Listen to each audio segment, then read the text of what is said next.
this is an iHeart podcast. Guaranteed human.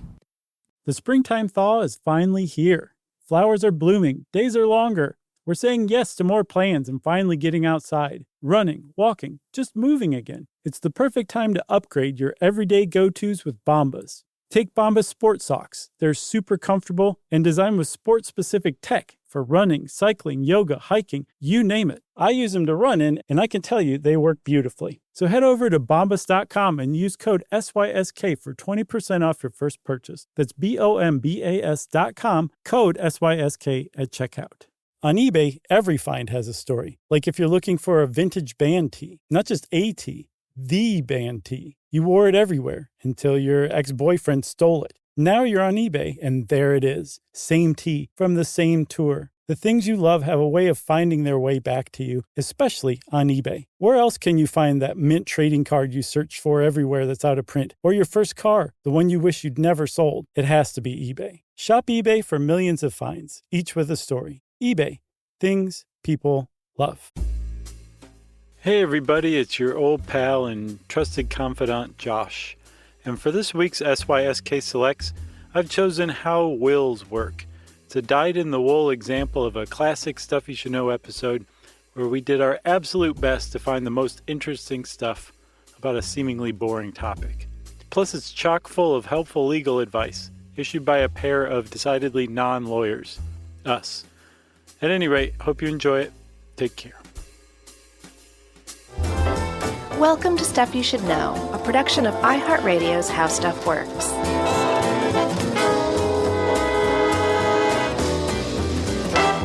Hey, and welcome to the podcast. I'm Josh Clark. With me, as always, is Charles W. Chuck Tran Bryant. Chuck Tran is so weird to me. I don't get it. I have no recollection of where that came from. Oh, no, wait. It was from a show, though. Yeah. You didn't just make that up. Not just now. No, it was in relation to something we were talking about at the time. Yeah, someone reminded It made sense once. Okay.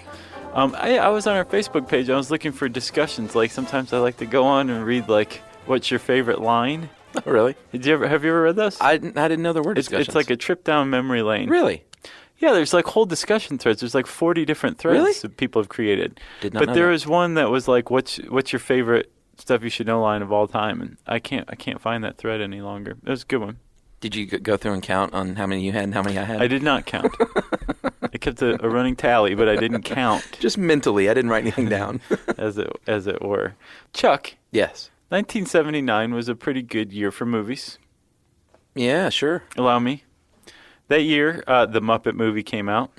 Kramer vs. Kramer was Great number movie. one at the box office. One of my personal favorites, Amityville Horror. Mm-hmm. The first one. Oh, yeah. The 1979 one. Yeah. Woody Allen's Manhattan. The Jerk. That's my favorite all-time movie. Manhattan is? Yeah. I've not seen it. What? I have not. Okay. The Jerk is awesome. Oh, wait, The Jerk or Manhattan? I said Manhattan, and you said, uh-huh. Yeah, Manhattan. I was changing the subject. Okay, all right. I like The Jerk. Yeah. Alien. Rocky 2. Alien. God, so far ahead of its time. Moonraker. So behind the times. Yeah. But none of these held a candle to, in my opinion, overlooked movie by director Michael Schultz, a classic called Scavenger Hunt. Really? Have you ever seen it? No. You've not seen Scavenger Hunt? No. Was it kind of a riff on It's a Mad, Mad, Mad, Mad World? I can see how maybe some elitists might make that distinction or that comparison. Okay. I personally think that it's a great movie, and it's about Vincent Price. Well, it begins. Vincent Price is this aged video game magnate. Was he ever young? No. Okay. He was born like wrinkled and gray. Yeah. And suave, though. Yes. He was much more suave than he let on.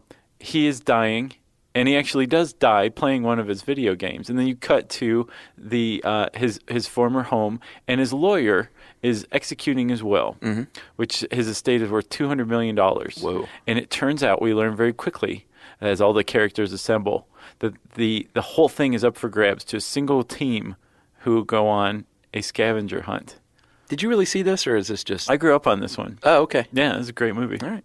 Have you really not seen it? No, I never heard of it. I strongly recommend it, and I found it just to get myself in the mood. I found it on YouTube in parts, I think 11 parts, really? of like 10-minute segments. So Awesome. If you're a very cheap person or can't find it, it's up on YouTube. Sweet. I think if you search scavenger hunt and then in parentheses 1979, it'll bring it up. Awesome. So the whole point of that was that, number one, Scavenger Hunt is a good movie. Okay. And number two, people do some wacky things with wills. That scenario wasn't that far off from things that people have done with their wills. We're talking about wills, Chuck. Let's get ready to talk about contract law. I know. This is one of the first articles I wrote.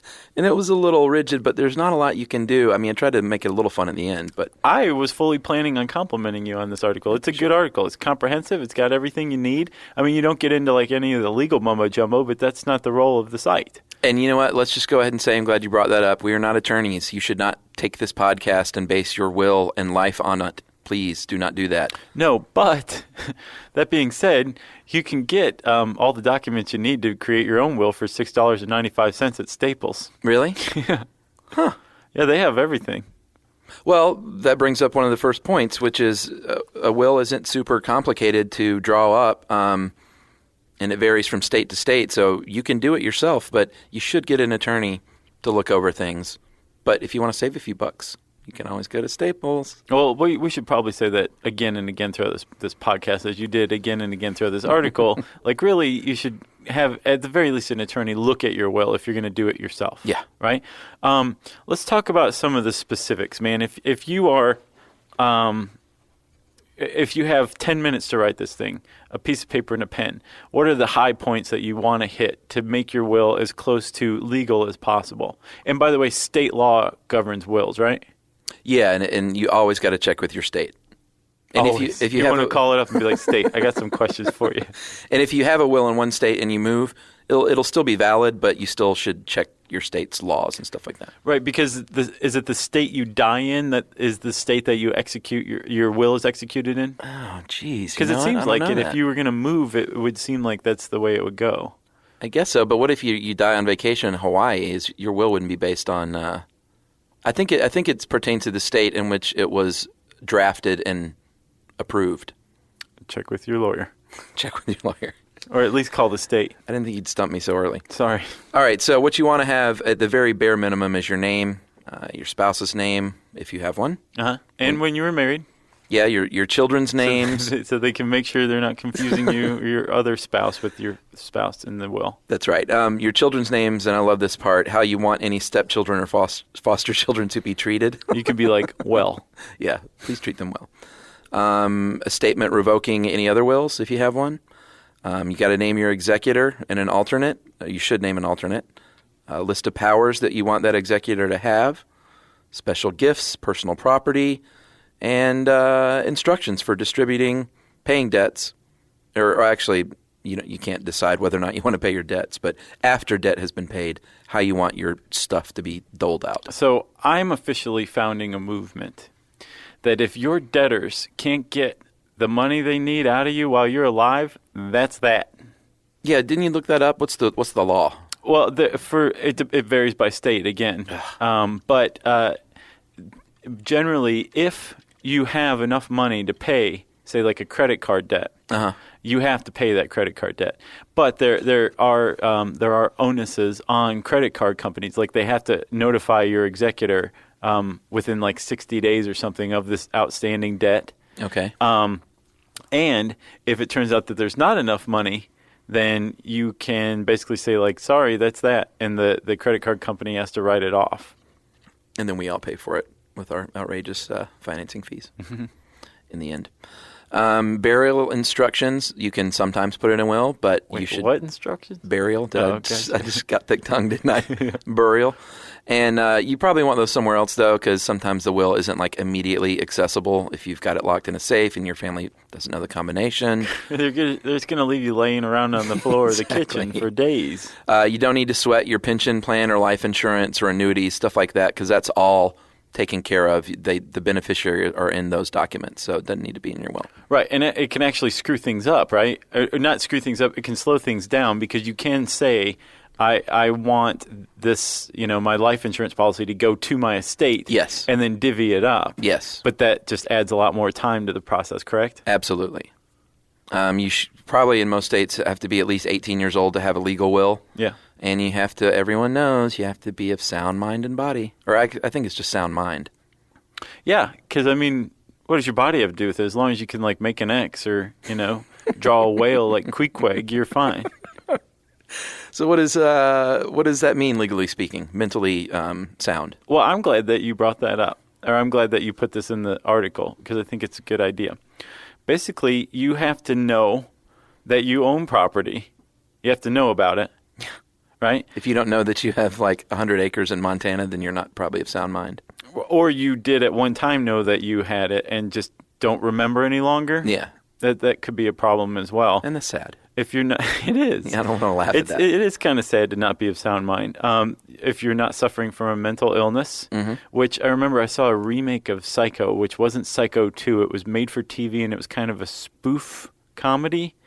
And the thing starts with the execution of Norman Bates' will. Really? And it gets to the point where it says, I, Norman Bates, being of sound mind, and everybody in the room's like, But it kind of brings up a point. What do you do if you are mentally ill and you have a bunch of assets and you've never created a will and you want to create one? Do you die intestate? I don't know. That's a good question. Intestate? I do know that if you become mentally ill later on, then it doesn't matter as long as you're of sound mind when you first wrote the will. Right. Okay. You also need to be aware of the people who are related to you. Again, Sure. Not like you fathered a kid back in 1962 that you didn't know about. That's Right. not what they're talking about. They're talking about the kid that you had in 1962 and raised into adulthood is still recognizable to you. And also, you generally probably shouldn't hold conversations with leprechauns that tell you to burn things. Right. That's usually a big red flag that you might not be of sound mind. That's right. So, Chuck, that's sound mind. Uh-huh. And let's say you've got that. Check. You Great. know about your land in Montana. You know your kid's name. You don't suffer from mental illness. Yeah. And you are ready to create your will, right? Boom. The executor. Yes. That is the most important person in your will because that is the person that is going to make an inventory of all your junk. They're going to pay your debts. They're legitimate debts, that is, not Vinny who comes over and says, hey, he owe me $10,000. Although you may want to pay that too if you're smart. Distributes the assets under the terms of the will. So it can be anybody, but you want it to be someone you really, really trust, someone who's probably pretty smart, maybe has a little business experience, and someone who is thoughtful because it can get ugly. You want someone, this is a tough time for a family usually, and you want someone that's got a good bedside manner if they're going to execute your will. Right. Not some jerk. Right. You also want somebody who has a lot of time to go to your house and inventory stuff. Yeah. I remember when I found out my sister is my dad's executrix. And I was like, what about me? And I read about all this. You don't want to be bothered like, with that, dude.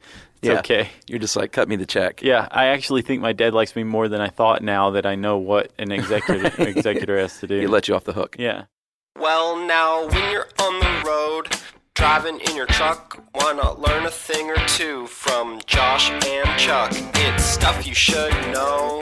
Stuff you should know. All right.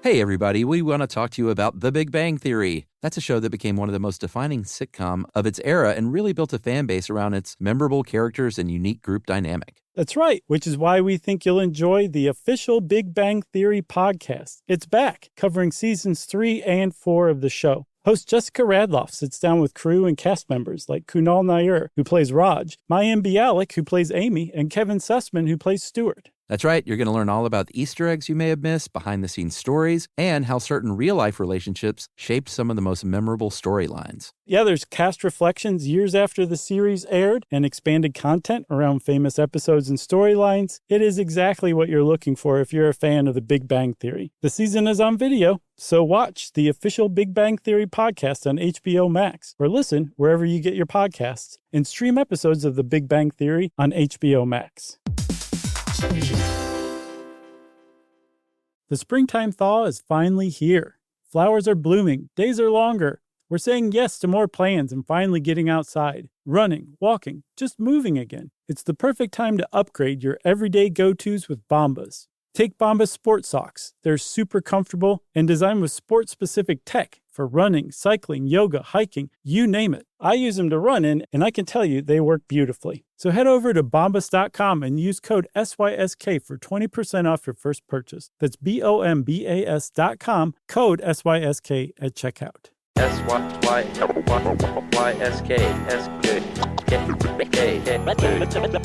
Stuff you should know. So, Chuck, let's talk about the different kinds of wills. Yeah.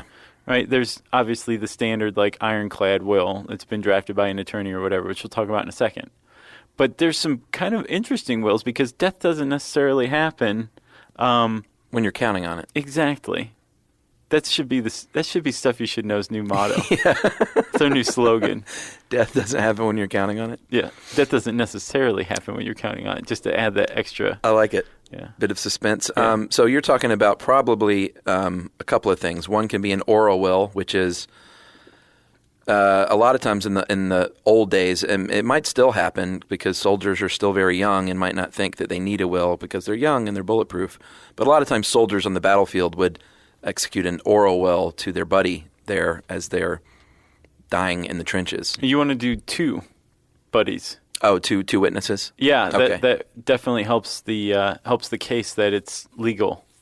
Yeah, and the scenario I just mentioned, which is the dying soldier on the battlefield, is one of the more common ways that an oral will be upheld. Right. Because I imagine they have a lot of compassion for something like that.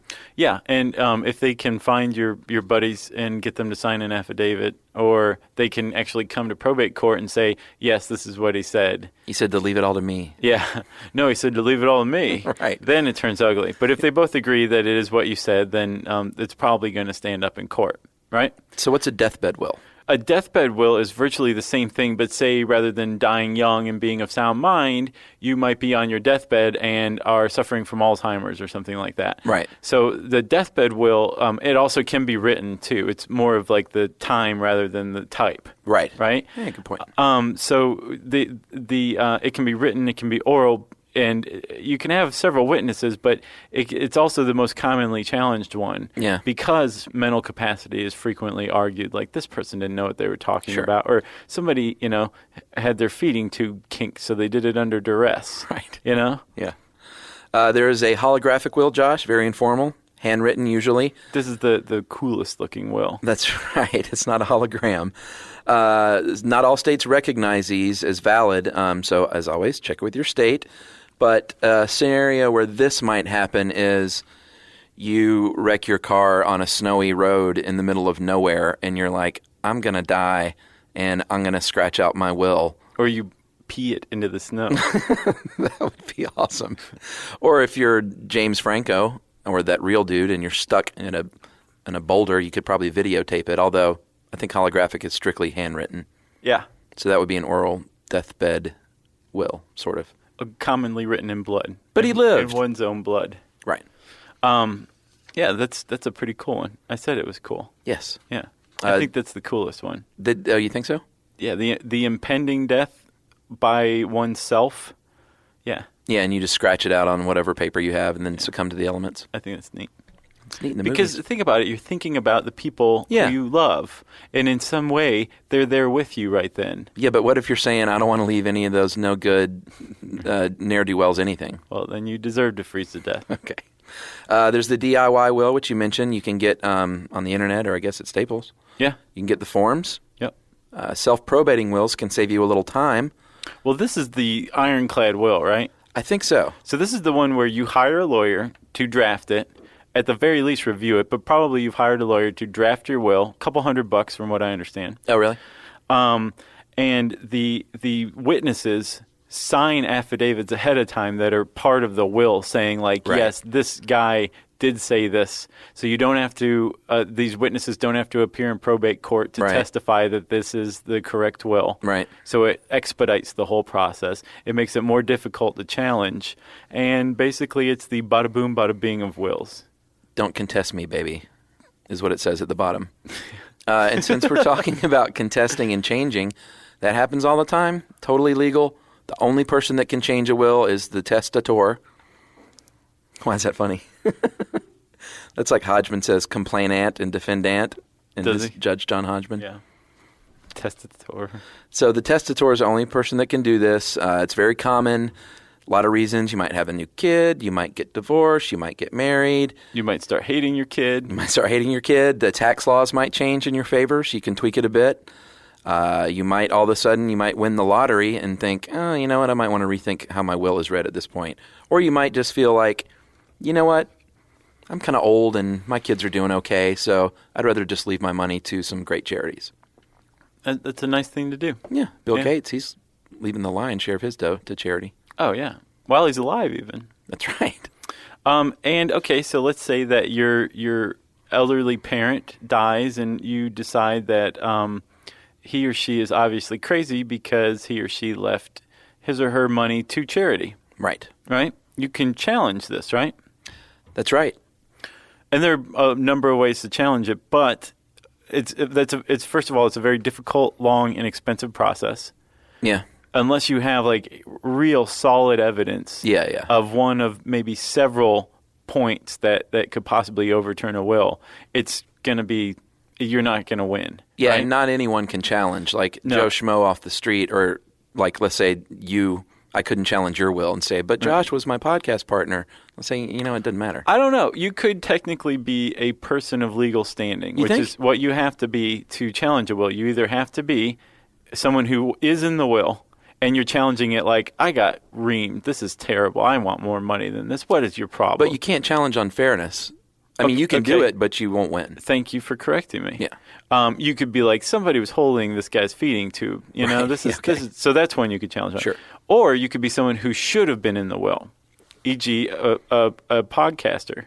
I would think it's usually a family member, though. You probably have to be a blood relative. Blood or maybe marriage, but I'm sure if you're a blood relative, it helps make you, it helps your position as a person of legal standing more. I'm going to challenge your will like when we're in our 80s. And this is going to be like some sort of proof that I agree you should be a person of legal standing at least. We'll be like the Sunshine Boys, like we haven't spoken in 30 years and like our children are trying to get us together for one more show. Yeah. Did you ever see that? No. That was a good one. But I laughed anyway. All right. And by the way, I'm leaving all my stuff to Yumi, so you can challenge it all you want, pal, but I just contradicted your challenge. And this is going to stand up in, because this is a very public thing. I would think that this would work, yeah. I wouldn't challenge Jimmy. She can have it all. Okay. She can have your junk. That's some good junk. If you do, Josh, have good junk. If you do challenge it, you can either rewrite it completely, revoke the original, or add something called a codicil to your existing will. It's just like an addendum, basically. Oh, that's if you want to change your will. Yeah. But if you want to challenge it. Well, there's hire a very good few attorney. grounds. So, the will is forged is one. Yeah. That it didn't meet the requirements of the state. Yeah. Like maybe the state requires 2 witnesses and there's only one. Right. It didn't. The person was coerced. The testator. Right. Was coerced with the kink in the feeding tube. The testator was a victim of fraud. What would that be? I don't know. Like maybe the person who drew up the will wasn't really a lawyer but charged lawyers' fees. Oh, okay. Yeah, that maybe would be so. fraud, right? Yeah. Okay. And then lastly, the beneficiary doesn't approve the executor. And this could be like the executor is maybe the fraudulent attorney. Yeah. It can't just be like, she borrowed my pearl necklace once and never gave it back. There's no way she can execute this estate. Right. And I didn't get stats, but the general feeling I get is that wills are pretty tough to overturn unless, like you said, there's some pretty blatant, egregious errors or fraud going on. And if it is rejected, then they just go to the state law, which is, your wife gets this percentage, your firstborn gets this percentage, and on down the line. Okay. And that's as if you had died without a will. That's how they treat it. Which is called dying intestate. Yeah, I never heard that word. Okay, so let's say that you, your kid just really turns out to be a jerk. You did everything you could, but you just don't like your kid. You nurtured, yeah. And then nature won out. It's like Sean Penn in the game before he went through the game. Oh, yeah. Like that kind of guy. Okay. All right? Okay. You can cut your kid out of the will, But you have to follow a specific guideline, and that guideline is you officially have to disinherit your kid. Yeah, and I was surprised. It's easier to write your child out of your will than your spouse. Yeah, and you brought the child into the world. You married the spouse. I was surprised by that too, Chuck. Yeah, you like you said, you disinherit a child unless you have some sort of ironclad prenup, then your spouse, husband or wife, is going to be getting some dough. A third to a half. Yeah. Generally is the way to go. Yeah. So spouses are tough. Kids are easy, right? But most lawyers will be like, don't do that. Do not just disinherit, and don't try to cut your spouse out. It's going to make you look like a jerk. It's going to make a judge overturn your will. Here's what you do. You give them each 50 cents. Okay. Right? Pretty horrible, right? Because that didn't make you look like a jerk. No, it doesn't. But you put in an interiorum clause. Right. That says that if they challenge the will, that they forfeit everything. Yeah, and you know what that means in Latin? It means in order to frighten. So basically it's saying, it's trying to scare someone off. Right. So the 50 cents thing wouldn't work, right? You want to leave them enough so that they're going to have what they need. But they're still offended. Like, exactly. Right. Yeah. So like they're like, well, I could buy $5,000 worth of crack with that $5,000. Maybe I should just stick with this, Yeah. Yeah. Divorce can complicate things, obviously. Some states renders the will invalid, but most times just the parts where the spouse is in there will be addressed. So the bequest is what the people get. The beneficiaries are the people who get bequests. I actually figured out like a pretty good sentence to explain all this. The beneficiary receives a bequest from the testator's will in probate court at the behest of the executor. That's so clever. Thank you.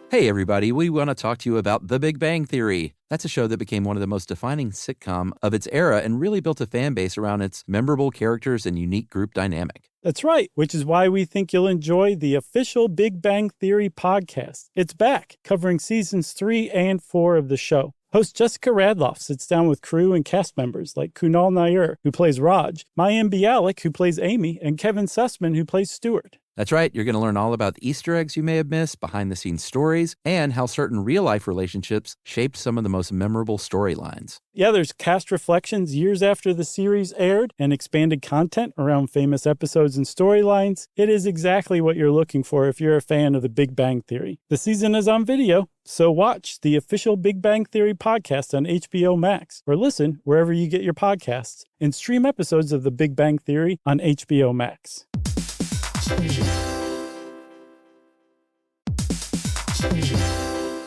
So you're considering getting a home security system, but you want something that fits your space. Well, with ADT Blue, it's easy to customize a system that's right for you and set it up yourself. Just pick the kit and monitoring system that makes sense for your home. Yeah, well, let's say you're worried about package theft right off your front porch. The ADT Plus app can walk you through setting up a new doorbell camera kit. Once it's installed, ADT Pros can help you keep tabs on it 24/7, or you can manage it yourself from the ADT Plus app. That's right. There are no long-term contracts, so you can change your monitoring plan whenever you want. The flexibility doesn't end there either. You can add to your system as you need with things like extra cameras or motion sensors. Some life decisions are hard, but thanks to ADT Blue, you can get DIY trusted ADT home security in a snap. Head to ADT.com/BLU to build your system today. And to find out more about home protection, check out a new episode of Grown Up Stuff with security expert Joe Mazza out on June 9th.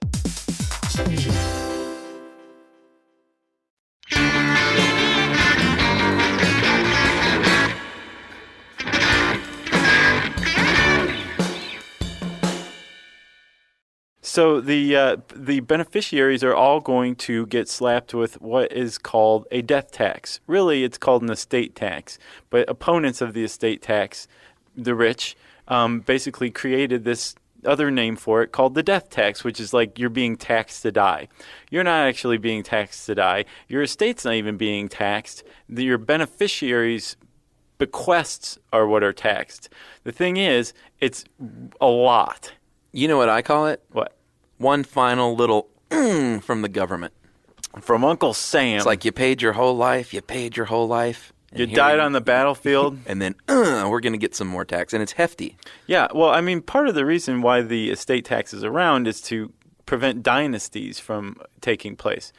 But the problem is with all of the loopholes, tax shelters, that kind of stuff, the rich are the only ones who can afford to get around from paying estate taxes. So that kind of goes under the middle class, and it prevents middle class dynasties from being formed. But it's really weird? What? I cannot describe to you how severe the level of deja vu I have right now is. Really? Have we had a conversation about estate taxes in that same vein? I don't think so, but we've done a podcast on deja vu. Well, then prepare for some really vitriolic listener mail from that one. Oh, really? Because in my deja vu memory, that ticked people off. What, because you said that only the rich people can know about these loopholes? Well, they can afford accountants that can figure out these loopholes. Oh, okay. Lawyers, that kind of thing. It's like you ain't going to get that at the $6.95 Staples package. No. Okay. No, it actually says, good luck with the death taxes, pal. Does it? So, Chuck, if you are a person living in, I think, 2006 in the United States, and you inherited over $10,050, what did you pay? $25.96, close to $3,000. That's just for inheriting $10,051, right? Yeah, well, that's the base thing. Then you have to pay an additional 35% over and above the $10,050. So let me ask you that. Is that 35% on the whole thing or 35% on the whole thing minus $10,050? That's a good question, and I don't know. And I'm sure some smart attorney will say, here's how it is, guys. Yeah, but if you're inheriting $1 million, who cares? Yeah, well, that's a lot of change, though. That's like $350, right? On 10,000? Yes, Josh, you're indeed right. $1 million, who cares?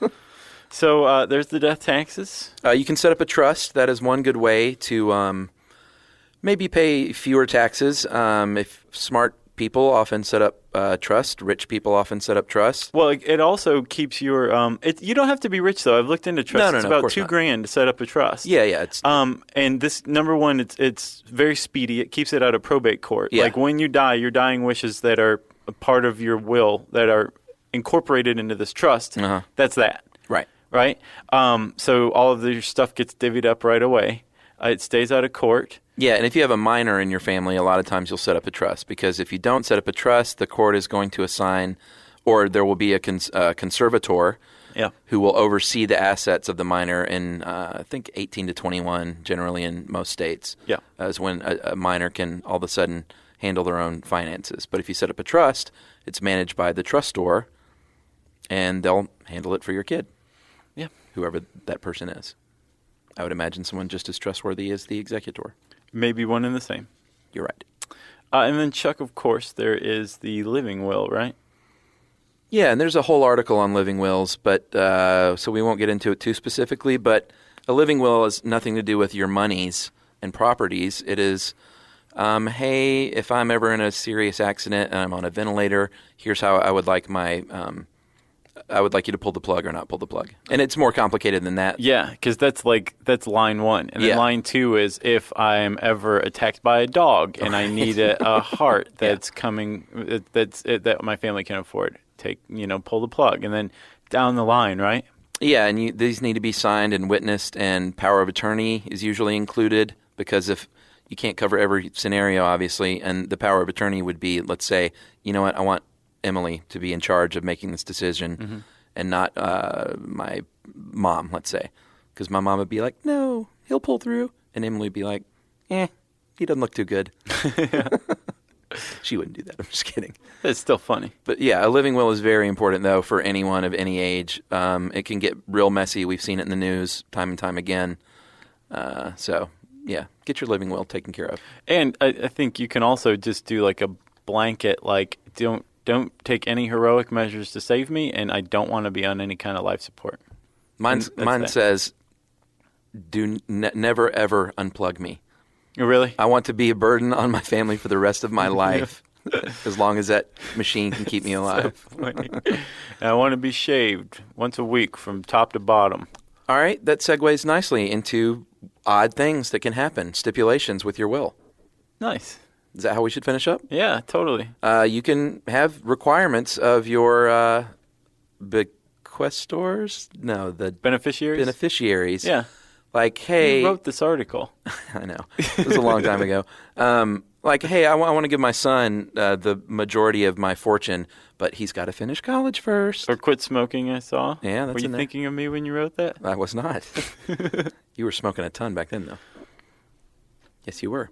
So let's talk about some funny and odd things in history with wills, Josh. Finish on a lighter note. Well, there's Portuguese aristocrat Luís Carlos de Noronha Cabral da Camara. That was terrible. And that sounded like I took a bite of peanut butter toward the end. Do you want to do that one? Well, now that you said his name, I'll tell you what he did. He picked 70... So you don't want to try that one? No. Okay. He picked 70 strangers, random strangers from a phone book in Lisbon. Mm-hmm. And 13 years before he died, and said, these are the people, but don't tell them. Yeah. It's going to be just a big surprise. Yeah, and some people thought they were being conned. Yeah. If I did that and I died, there'd be 70 strangers, each getting a $1 bill. But I put in my will that it had to be like crisp from the bank. Oh. Never circulated $1 bills to make them feel good. I thought you were going to say like a roll of quarters or something. Well, that's another way to go, but that's more than $1. Yeah, you're right. McNair Ilgren Fritz was a unsuccessful but wealthy composer, and he said, you know what, Metropolitan Opera of New York, I'll leave you $125,000 if after I die you put on this opera I've written. And the Met said, God, we could use that money, but no thanks. Which is like, ouch. Yeah, but they said the music, it was workable. This not like they said this is awful. I guess it just wasn't in their plan. Yeah. Who else, Josh? Who else do we have here? Oni Nurmi. Yeah. Finnish businessman. This is my favorite one. Yeah, it's nice. He apparently late in life made some friends at the rest home where he was dying, and died, I imagine. And he said, you know what? I'm going to leave everybody here 780 shares of a rubber boot company that I imagine I had something to do with at some point. Maybe. And that rubber boot company went on to become cell phone giant Nokia, and all of those people became millionaires. I imagine all of those people's children or grandchildren became millionaires. Yeah. Because I don't think Nokia went from a boot company to the cell phone biz like overnight. No. But it was still very nice. It's a good story if you ask me. These are pretty cool, Josh. Ed Hedrick, the inventor... well, not the inventor of the Frisbee, but he's credited with perfecting the modern Frisbee. He wanted to be... He took it out of its original square shape. Yeah, exactly. He worked for Whammo, obviously, and he said, you know what? I want my ashes to be molded into memorial versions of the Frisbee and sell those and use the money from those to open up a Frisbee museum. Yeah. And then another guy, a Marvel comic writer, Mark Gruenwald, said, I would like my ashes to be mixed with ink and be on a comic book. And... when he died young at 42, there were 4,000 ink and ashes issues of Squadron Supreme printed. Yeah. Wouldn't you be disappointed if that was the one you got printed in? I would. Well, that was probably his comic. I'd want to be in the Punisher. It was probably his comic, though. Still want to be in the Punisher. Okay, I want to be in a better comic. Yeah. And who else? Dusty Springfield, should we mention her? Hers is kind of neat. I guess. It's kind of silly. She had a cat named Niquis. And Niquis had a favorite meal, which was imported baby food. So she left, the singer of Son of a Preacher Man. She said, you know what? Niquis is going to lay on my nightgown for the rest of Niquis's life. And my music is going to be played. And lifetime supply of that cat food for Niquis. Yeah. And then Leona Helmsley left $15 million to her dog for the care of her dog. You can't actually leave money to an animal. Yeah. You can like stipulate in your will that this money is for the care of this animal or something, right? And she left her couple of grandkids nothing. And then there was the tree that owns itself in Athens. Oh yeah. The elderly couple that died, or the elderly woman that died and left this piece of land. Apparently set up a trust for the tree so that it can never be cut down or removed. And actually, if you drive along the street, you have to go around the roundabout that's built around the tree that owns itself. Yeah, it's got a little placard and a little chain around it. Yeah. And that tree grows up to the center of City Hall. and that tree grew up to be Roy Cohn. I got nothing else. I don't either. If you want to read a fine article written by a young, strapping Charles W. Bryant when he first came to HowStuffWorks.com, just type How Wills Work into the handy search bar at HowStuffWorks.com. That, of course, brings up listener mail. All right, Josh, I know you're going to balk at this because we have another request from a boyfriend trying to get his girl. No. No? No. I feel so bad for Timmy, though. All right, go ahead. All right, Timmy, before we read this, dude, if you don't get back in touch with us and let us know what happened, We will find you. yeah, you're dead to me. Even though we can't find the other guy, we will find you, Timmy. Since we mentioned it, other guy who we proposed We don't like you any for, longer. just what happened there, dude? People are clamoring to know. All right, to my beloved Josh and Chuck and Jerry. Since 2009, well, let me skip ahead to the interesting part. Okay. Jerry's cracking up today. Guys, I've been a big fan since 2009. One big thing that has changed since that time was I found an absolutely brilliant girlfriend. She also loves you guys. We would spend our nights together, falling asleep listening to Stuff You Should Know. She would fill me in on bits I missed. Sounds like a very sweet thing. Unfortunately, recently we were having a rough time of things, sort of lost perspective, and the spark faded. Let me go ahead and tell you, Timmy, dude, the spark, that spark always fades. You got to have something else going on there. Substantial. Model airplanes is a good one. So we both amicably agreed that it would be easier to split after 18 months together. And the best thing, we both do the same university. We have the same courses at times. Where is this guy from? He must be English or something. We still chat a lot, and I really miss her, though, and I know she misses me, too. You don't know that, Timmy. You're about to find out. We were great together and just needed this time apart to sort out our heads and commit back to one another. What I would like to do, guys, is for you to say to Elaine, would you please get back with Timmy? Go back out with him. Be his boyfriend again. I'm sorry, girlfriend. I know she'll be listening. It would be a great way of me showing her how much I still care, or you could just talk to her. That's another thing. Or that he's watching her. I don't think we'll do many more of these. I love her. I want to spend my future with her. I would be really grateful for this. So that's the deal. Timmy says much love. Elaine, take him back. Or don't. Either way, Timmy, please let us know what happens so we can follow up and tell people what happened with the Timmy and Elaine saga. And that is it. That is as dead as haiku and disco. We are not doing that anymore. Never again. No. All right, agreed. Okay. Thanks a lot, Timmy. Good luck to you forever. All right? Mm-hmm. Chuck, are you okay with that? No, I'm fine, because it just gets out of hand. And then, we're asking people out on a first date all of a sudden. And, right. And, hey, can you tell my friend Joe to pick up the tab every now and then? It's... I'm okay with that one. Okay. Yeah, that's right. Fine. You know how I feel about freeloaders. All right, well then, let's call for that in the email. We'll do that. They'll send them anyway. Okay. All right, so if you know a story about a crazy will, a crazy stipulation in a will, I love those. I can't get enough of them. So let's hear them, right? Yeah, real ones. Are you? Yeah, well, yeah, don't make them up, jerks. We want to hear it. You can put it on Facebook, Stuff You Should Know, Facebook, facebook.com/Stuff You Should Know. Yeah. SYSK Podcast, that's our Twitter handle. And you can send us an email at stuffpodcast@howstuffworks.com.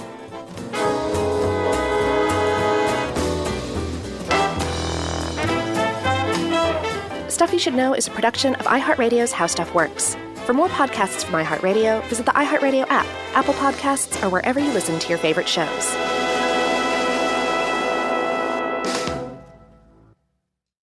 When it comes to small business, people want to talk to people, not bots, not voicemail. Your customers or clients want a real human connection. And that's exactly what they get with Ruby. Ruby is the virtual receptionist company that takes care of your callers when you're unavailable, in the middle of something, or just don't want to pick up. They can answer, screen, and transfer calls, as well as take messages, collect payments, book appointments, and more. All while saving you time and making the people you serve feel special. It's available 24/7, 365 days a year, and is 100% based in the U.S. See how it works at ruby.com, or better yet, give them a call at 844-900-RUBY. The next time you end up with something on your shirt, don't turn to your usual detergent. check out Tide Evo. Tide Evo represents over 10 years of innovation in product development. It's a revolutionary 100% concentrated waterless laundry tile made of compressed microfiber soap layers rather than liquid or powder. It's not pods, and it's not sheets. It uses 6 layers of detergent fibers to deliver superior cold water cleaning without plastic packaging. It's mess-free, lightweight, and dissolves quickly. Try new Tide Evo. Real laundry magic. This is an iHeart podcast.